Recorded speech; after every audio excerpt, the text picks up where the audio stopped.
Então, primeiramente, bom dia a todos os irmãos, né? É um bom dia, é um prazer estar aqui na casa de Deus para meditar na palavra de Deus. Hoje vamos estudar uma coisa interessante. Eu acho que muitos devem ter esse tipo de dúvida, né? E ao mesmo tempo que é uma dúvida, atualmente é uma ameaça. Então eu gostaria que vocês viessem mais para frente, porque eu acho que vocês vão querer perguntar. E se quiserem perguntar, vão ter liberdade. Vem para frente, vocês estão aí atrás. Vem para frente. Vocês vão querer perguntar. Eu quero dizer para vocês, cuidado com os cachaceiros evangélicos. Cuidado com os cachaceiros evangélicos. Vem para frente. Vem para frente, que você precisa saber o que é um cachaceiro evangélico. E você precisa perguntar para estar pronto para quando aparecer um cachaceiro evangélico na sua frente. Tá? Não é um cachaceiro perdido no mundo, não. Esse a gente tem que pregar a palavra de Deus, né? O cachaceiro evangélico, ele conhece a palavra e distorce a palavra.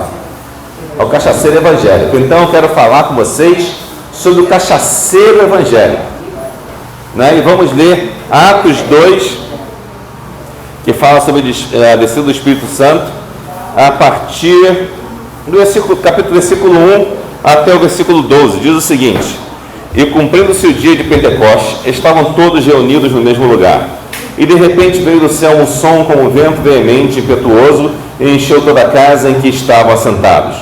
E foram vistas por eles línguas repartidas como que de fogo, as quais pousaram sobre cada um deles.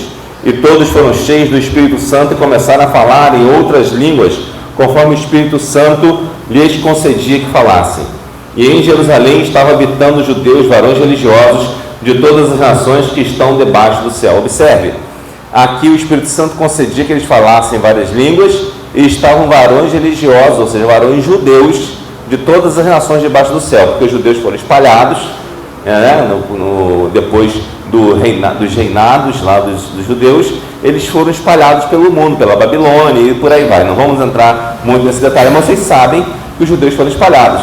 E alguns que se espalharam, alguns voltaram, e outros ficaram por lá mesmo. No que ficaram por lá, eles falavam o idioma do local e coisas assim.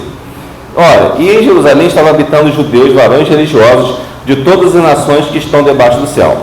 E correndo aquela voz, ajuntou-se uma multidão, e estava confusa, porque cada um os ouvia falar na sua própria língua. Observe, cada estrangeiro ouvia na sua própria língua. Alguns entendem aqui que cada um falava na língua de outra pessoa, né? Ou que seria diferente, que era falado e cada um interpretava na sua própria língua, né? É interessante que diz, correndo aquela voz, ou seja, uma voz, né? Então era uma voz que corria, né? Pode ser no sentido figurado ou no sentido literal. Isso aqui não está muito claro. E todos pasmavam e se maravilhavam, dizendo uns aos outros: pois que não são galileus todos esses homens que estão falando? Como, pois, os ouvimos cada um na nossa própria língua que somos nascidos? Como é que pode isso? Os galileus eram pessoas sem instrução, com pouco dinheiro, né? Sem instrução, basicamente, não totalmente, mas sem alguma instrução. E eles tinham um conhecimento de idiomas. Como isso era possível, né? Difícil, né? E eles estavam pasmados. Partos e medos, olha só, aí vai fazer a lista de todos que estavam ali, das pessoas que estavam ali. É como se dissesse hoje, português, americano, espanhol, né? E por aí vai. Daquela época eram os partos e medos, elamitas e os que habitam na Mesopotâmia, e Judéia e Capadócia, e Ponto e Ásia, e Frígia e Panfília, e Egito e partes da Líbia, junto a Cirene, e forasteiros de romanos, tanto judeus como prosélitos, cretenses e árabes. Todos temos ouvido em nossas próprias línguas falar das grandezas de Deus. E todos se maravilhavam e estavam suspensos, dizendo uns para os outros: que quer isto dizer? As pessoas que estavam contritas de coração, elas queriam saber o significado daquilo. Mas tinha outros que zombavam deles e diziam, e outros zombando diziam: estão cheios de mosto. Ou seja, estão cheios de vinho. Estão embriagados, em outras versões, né? Em outras versões estão cheios de vinho, né? A versão mais apropriada é esta aqui: estão cheios de mosto. Porque esse aqui é o único texto que pode ser traduzido por vinho na Bíblia, em que mostra que é um vinho exatamente não fermentado. Vinho não fermentado. Algumas pessoas, já vi comentários na internet dizendo assim: a gente podia fazer a ceia do Senhor com cerveja, como se o objetivo fosse o álcool, né? Alguns dizem que Jesus transformou, melhor dizendo, a água em vinho, e que o vinho que Jesus transformou depois era melhor que o vinho anterior, porque o vinho bom é o vinho com álcool. Mas será que é isso? Ou isso é uma coisa que inventamos na modernidade? Isso é uma coisa da modernidade. Nós vamos analisar isso com cuidado. Eu quero que vocês façam perguntas, porque se ficar alguma dúvida, vocês façam perguntas para a gente tentar responder, tá bom? Então, primeira coisa que a gente vai falar, aqui diz que eles estão cheios de mosto, que a palavra grega é equivalente a isso mesmo, mosto, né? Mosto significa o vinho que acabou de ser pisado, né? Como era o processo de fazer vinho? Como é hoje? Hoje eles esmagam a uva, né? Tiram aquele caldo e botam para fermentar, né? A uva tem seu próprio açúcar, e aquele açúcar ele vem com algumas bactérias, né? Porque essas bactérias estão na natureza. Então, quando se pisa a uva naturalmente, essas bactérias vão junto com o suco. E tem algumas bactérias que fazem vinagre, tem outras bactérias que produzem álcool, tem outras bactérias que fazem outras coisas, tem algumas bactérias que são nocivas também à saúde, que ocorre dentro do vinho natural, né? Que era o vinho naquela época, né? O vinho que era feito naquela época só tinha vários tipos de bactérias competindo entre si. E as do vinho, e as que produziam álcool, às vezes eram destruídas pelas outras bactérias. Então se produzia menos álcool, e às vezes se produzia mais vinagre, né? Interessante, né? É interessante quando as uvas eram pisadas antigamente, hoje em dia são esmagadas com máquinas e tal. Elas eram pisadas e saía aquele suco. Aquele suco que saía, ele era bebido imediatamente, né, nos dias seguintes, e conforme ia passando o tempo, eles iam guardando de alguma forma para que aquele suco não estragasse, durasse mais tempo. Pegava um pouquinho de álcool? Sim, um pouquinho de álcool, mas muito pouco. Porque imagine a produção de vinho naquela época e imagine a produção de vinho hoje. A diferença é gigantesca, né? E é interessante que quando você ouve falar de vinho na Bíblia, fala de vinho do que? O que eles falam do vinho? O que eles dizem do vinho que é mais agradável? Sua aparência? Não, às vezes a aparência não é, mas tem uma coisa no vinho que elogiam muito na Bíblia. O que é? Paladar, né? Mas melhor dizendo ainda, né? O paladar o que? Salgado? Acre? Doce? Qual é o paladar? Doce, né? Sabe o que significa isso? Que o vinho não era fermentado. Porque o vinho, conforme vai fermentando, ou seja, o suco de uva, conforme vai fermentando, ele transforma o açúcar em álcool. Então ele deixa de ser doce. Ele vai gradativamente perdendo o açúcar. Então automaticamente ele não se torna doce. Então quando você vê na Bíblia elogiando um vinho doce, não é um vinho que botaram açúcar, é um vinho novo, um vinho recente, que não perdeu açúcar se transformando em álcool, tá? Então pensem nisso. E é interessante que esse vinho doce, adocicado, que se falava na Bíblia, era um vinho recente, então não era um vinho antigo. Para vocês terem uma ideia, antigamente as pessoas tinham que plantar as coisas, comer o que dava para comer inicialmente, né, o que era aproveitado inicialmente, né, e depois guardar aquilo, conservar, né? Nós temos aí a carne seca, né? Carne seca, aliás, a gente pode comparar com o vinho. Tem a carne fresca e a carne seca, né? Antigamente, carne fresca era coisa de rico, não é? Quem aqui na minha época aí sabe disso, né? Carne fresca era coisa de rico e carne seca era coisa de pobre. Na casa de pobre tinha carne seca, né, irmã Arlete? Né? Não é isso mesmo? Agora é ruim de ter a carne seca. Agora até a carne seca tá cara, né? Até a carne seca tá cara agora. Mas antigamente era assim, a carne seca era coisa de pobre e a carne fresca era coisa de rico. Quem é? De bacalhau era coisa de rico, né? Mas dependia do bacalhau, né? Tinha um bacalhau que era aquele mulato velho, né? Tinha umas variações, né? Tinha umas variações, né? Então depende muito da variação. Então o que eu quero dizer para vocês é o seguinte: nós tínhamos o bacalhau, que é uma forma de conserva, né? Conserva o peixe com sal, né? Nós temos também aí a carne seca, que é para conservar a carne que fica, né? Ou seja, a carne de segunda. Alguém já viu que carne seca é de carne de primeira? Não. Sabe por quê? Quando você mata o boi, ele tem pouca carne de primeira. Não sei se tem um açougueiro aqui, eu posso passar vergonha, né? Então, quando você mata um boi, ele tem carne de primeira e carne de segunda. A carne mais macia e a carne mais dura, né? Mais resistente, digamos assim. Então você come primeiro a carne macia, né? Beleza? O filé mignon, né? Quem gosta de filé mignon? Né? Você já viu carne seca de filé mignon? Não existe. Já até esqueceu o gosto do filé mignon, né? Então, existe carne seca de filé mignon? Alguém já viu carne seca de filé mignon? Não existe. Porque o filé mignon você come na hora, porque tem pouco no boi, entendeu? Então você come, você vende e o cara vende caro, né? O filé mignon. Agora o que sobra? A patinho, lagarto, tudo isso vira carne seca, não vira? Porque é carne de segunda. É a carne de qualidade inferior. Né? Podemos dar um outro exemplo, por exemplo, frutas, né? Frutas. Temos as frutas cristalizadas e as frutas secas, não é? O que são as frutas cristalizadas? Uma conservação das frutas para que elas durem mais tempo. As frutas secas é a mesma coisa, né? Quem gosta de passa aqui? Acho que muita gente gosta de passa, deve ter alguém que não gosta. Eu gosto de passa, né? Ameixas secas, né? São coisas boas, né? Figos secos.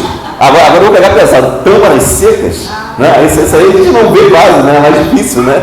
Tâmaras secas, mas é gostoso, né? Até aquele outro, como é que é o nome? Damasco seco, é uma delícia, né? E você vê que, mas o que é a secagem? É um processo de conservação, né? O que é a salga? É um processo de conservação, né? A salmoura, por exemplo, a salmoura da azeitona é um processo de conservação, né? Podemos dizer também que a salga da carne e do peixe, que vira bacalhau também é um processo de conservação. E o vinho na uva também é um processo de conservação. Então eu te pergunto, você come o bacalhau com sal ou sem sal? Você tira o sal. A carne seca você come com sal ou sem sal? A azeitona você bebe a salmoura? Então por que aqueles cachaceiros evangélicos querem beber o vinho com álcool? Não é? Não podem, né? Não é saudável, né? Não devem beber o vinho com álcool. Agora voltando, nós vimos aí que, eu tentei explicar rapidamente, que o processo de produção do vinho, ele envolvia determinadas coisas que não permitiam que ele aguardasse tanto álcool. Não sei se eu expliquei com todos os detalhes. Mas vou explicar como é que é hoje. Hoje, não se pisa, mas a uva é feita na base da máquina, né? Mas eles pegam aquele suco e botam 5 dias aberto, que tem a parte aeróbica, ou seja, que está aberta ao ar. Esse é o mosto que está aqui no Novo Testamento, em Atos 2,13. O mosto é o vinho, o suco de uva. O suco de uva. Quando esses zombadores disseram assim, eles estão cheios de mosto, eles estavam dizendo, encher a cara de Coca-Cola. Não é assim que a gente diz quando alguém está muito alegre e não tem motivo, né? A gente diz, encheu a cara de Coca-Cola, só pode ser. É isso que eles estão dizendo, nos dias de hoje seria isso. Porque o mosto aqui é um vinho que não embriaga. É sem álcool praticamente, é só 5 dias que ele fica numa talha aberta. É interessante quando Jesus multiplica, ou melhor, transforma a água em vinho, ele usa talhas. Por quê? É vinho novo, né? É vinho novo. E por que era melhor? Porque não tinha conservação, era fresquinho, né? É como a carne fresca e a carne seca. Se eu te oferecer uma boa preparação de comida com filé mignon e outra com carne seca de patinho, você vai preferir o quê? Filé mignon? Carne seca, mas bota um espírito de pobre, meu Deus do céu. Vai chegar na carne vermelha. Vai chegar na carne vermelha. Tô brincando com a irmã, tá? Você fez uma brincadeira. Não, eu também gosto de carne seca, mas agora, o filé mignon é bem melhor, né? Não é?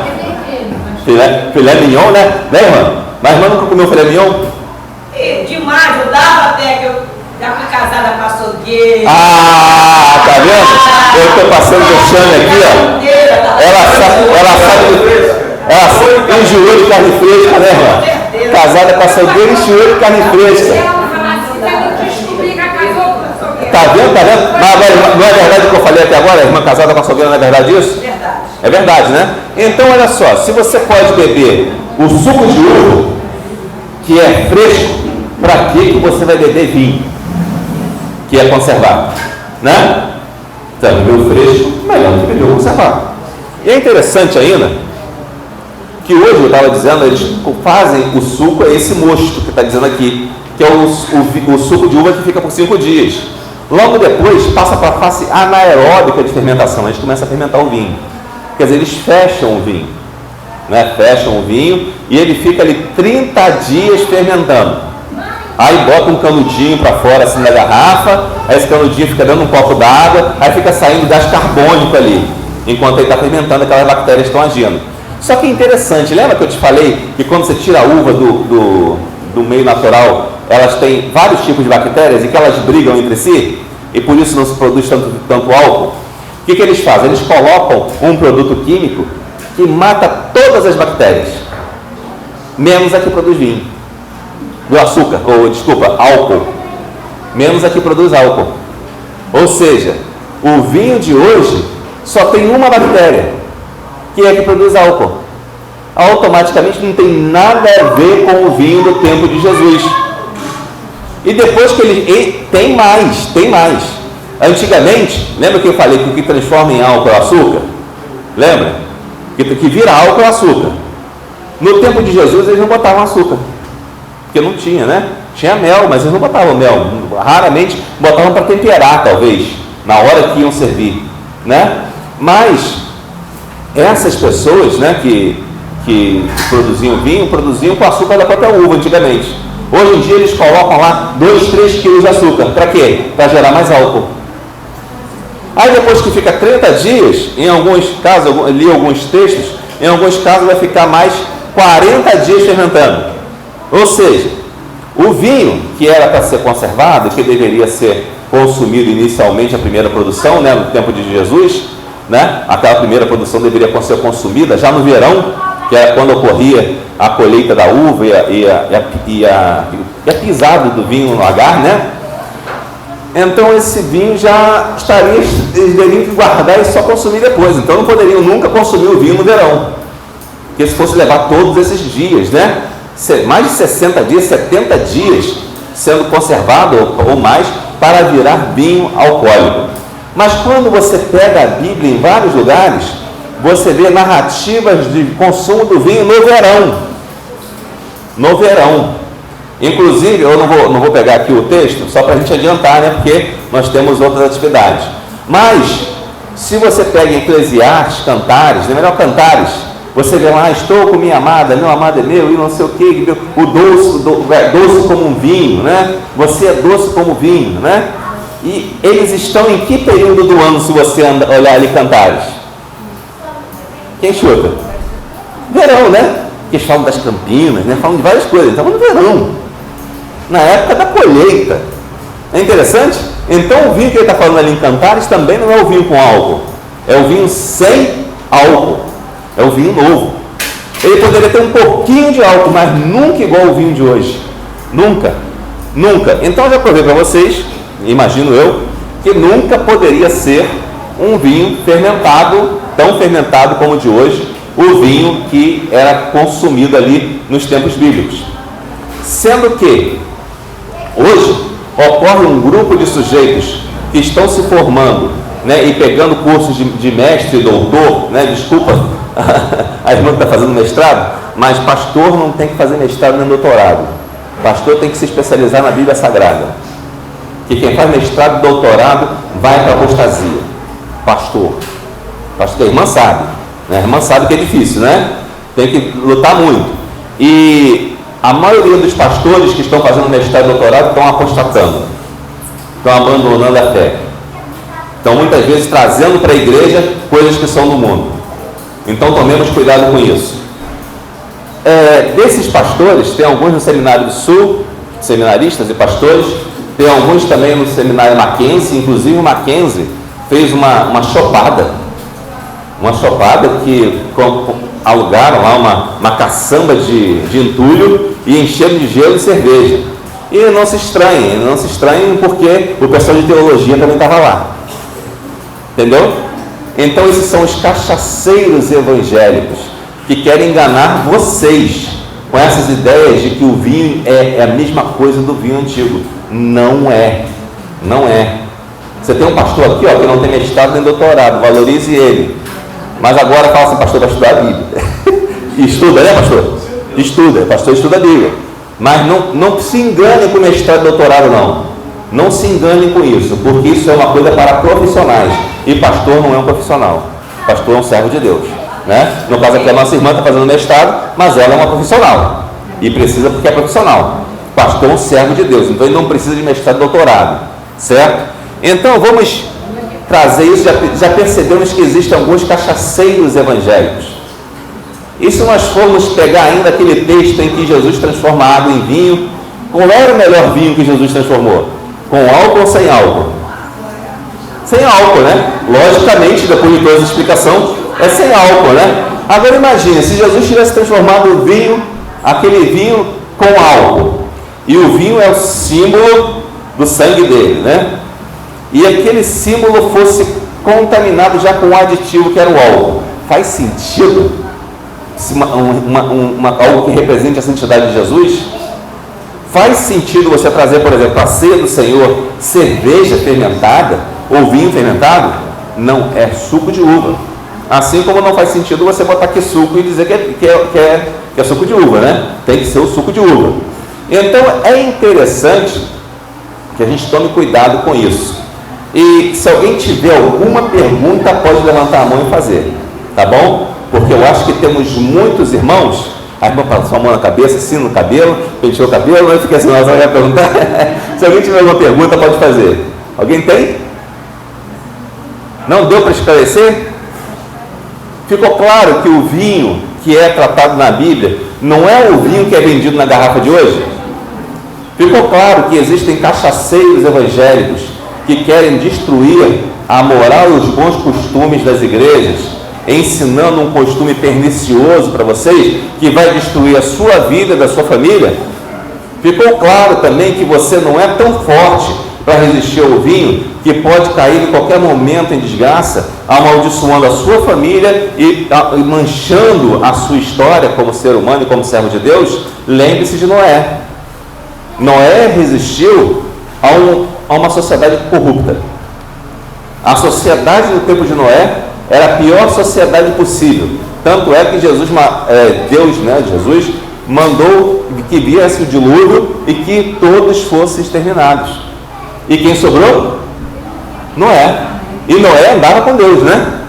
Noé andava com Deus. Quer dizer, era um cara assim espiritualmente forte, né?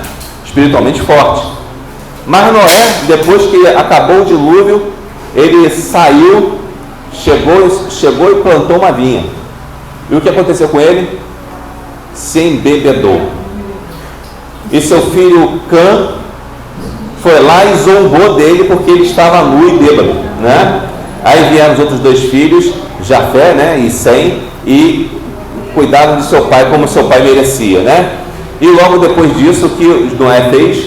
Amaldiçoou o filho de Cã, que é Canaã, né? Que não tem nada a ver com aquela história de negros, porque é outra coisa, né? Aquilo ali é uma loucura do Marco Feliciano que ele falou, né?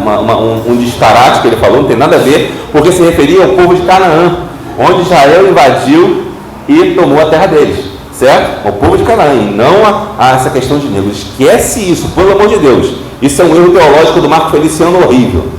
Então vocês veem que amaldiçoa um membro da sua família, seu neto, perdeu a sua moral, um homem de Deus, perdeu a sua moral, porque não foi forte o suficiente para aguentar o vinho, para não se embebedar. Então eu te pergunto, você é melhor do que Noé? Se um dilúvio viesse hoje, você seria o único que sobreviveria com sua família? Então, como alguém pode achar que é tão forte que nunca vai se embriagar? Não é? É muito difícil, né? Então nós temos que tomar cuidado com o vinho alcoólico. Devemos sim tomar suco de uva, porque faz bem, né? Faz bem, tem coisa. O que tem no vinho tem no suco de uva. E o suco de uva faz bem. E é mais gostoso o suco de uva, né? É docinho, né? Na verdade, o suco de uva tem um sabor que é exaltado na Bíblia, né? E não aquele suco de uva, não aquele vinho fermentado, porque o vinho fermentado, ele fica seco. E quando, mas o vinho é fermentado, mas é doce, é porque botaram açúcar. Ou seja, quem beber aquele vinho vai ficar mais bêbado ainda, porque vai fermentar dentro do próprio estômago. Olha só que coisa terrível. Fala, Rutinha. Você está falando aí que o suco de uva e não o vinho. Mas naquele tempo se tomava o quê?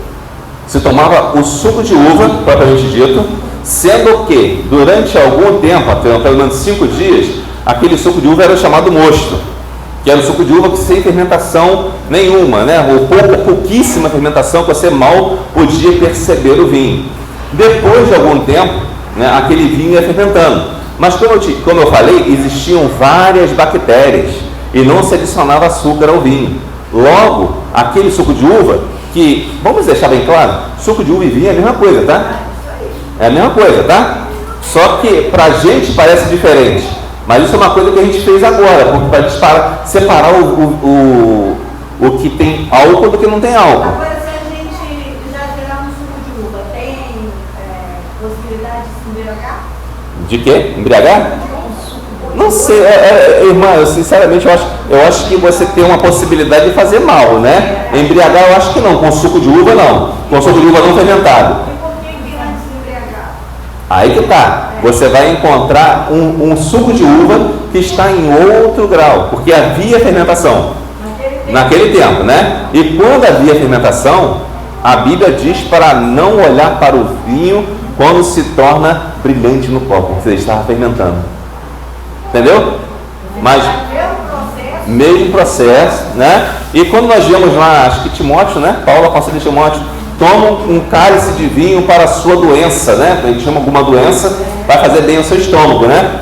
Agora, se nós fôssemos pegar para Timóteo e dizer assim, toma uma enxurrada de vinho, o que Timóteo ia fazer? Ele ia curar o estômago e ia degenerar o fígado.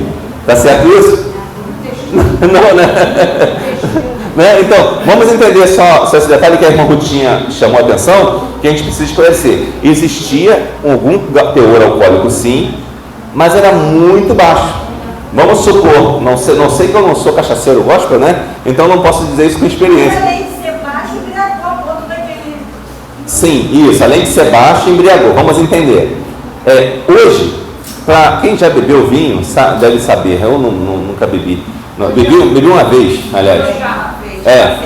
Dois copos você se embriaga, não se embriaga? Com 2 copos, com 2 taças? 2 taças. Aquele vinho bíblico, ele tinha que entornar 1 galão. Para ter uma noção, entendeu? O vinho bíblico tinha que tornar 1 galão. Para poder chegar a esse ponto. Ou seja, se chegou a esse ponto, a pessoa bebeu muito vinho. Hoje, se você toma 2 taças, dependendo da resistência do sujeito, cada um, 2 taças já está bêbado, entendeu? Então essa é a diferença, tá? Essa é a diferença. Naquele tempo, Jesus já fala, toma cuidado com o vinho, quando já estiver avançado demais, em Provérbios, avançado demais na sua fermentação. E quando o vinho novo é doce, ele é bom. Aí o que acontecia? Quando tomava o vinho muito fermentado, fazia mal. Mas mesmo este muito fermentado, ele tinha que tomar muito mais do que se toma hoje. Entendeu? Então, só para esclarecer, dívidas não. Fala, pastor. 2 colocações. Quando Jesus transforma água em vinho, deixa claro o mestre Sala que tinha o bom vinho e o vinho ruim. Deixar o melhor para o final. Exato. Isso é muito importante. Exato. Hoje, por exemplo, está provado que qualquer quantidade que você beba de vinho, ou de cerveja, ou de cachaça, aquilo já altera o teu sistema nervoso. Altera o sistema nervoso. Isso não pode. É 0 de álcool, 0 de álcool. Zero. Porque o bafômetro, ele detecta o mínimo do mínimo. Isso. Então, se você não tem. Agora, se você bebeu menos, vai detectar. Porque o menor que seja, altera o sistema. É verdade. Já altera. É verdade. O álcool, ele altera o seu sistema nervoso, mesmo que a pessoa não tenha bebido a ponto de se embriagar. Especialmente hoje que dirigimos, fazemos atividades diversas, e com o grau de álcool que é colocado nessas bebidas, né, como eu falei, coloca açúcar, coloca um monte de coisa, então chega-se a 20% do conteúdo da bebida é álcool. Naquele tempo eu não cheguei a encontrar essa comparação, mas deveria ser 5, 10%, se fosse o máximo, entendeu? Então vocês veem aí que existe um grupo que quer arrebanhar seus filhos, seus maridos, vocês, eu, todos nós, para o consumo do álcool, e devemos tomar cuidado com isso. Agora, suco de uva, é suco de uva mesmo? Está liberado, né? Pode tomar suco de uva, mas vinho, hoje em dia nós não tomamos vinho, porque o vinho ele não é mais o mesmo vinho do tempo de Jesus, e por um outro motivo que acrescentaria ainda. Temos irmãos entre nós que passaram por problema de alcoolismo, e nós devemos ser exemplo para os fracos e para os simples, né? E você vai ser um bom exemplo bebendo vinho fermentado, alcoólico.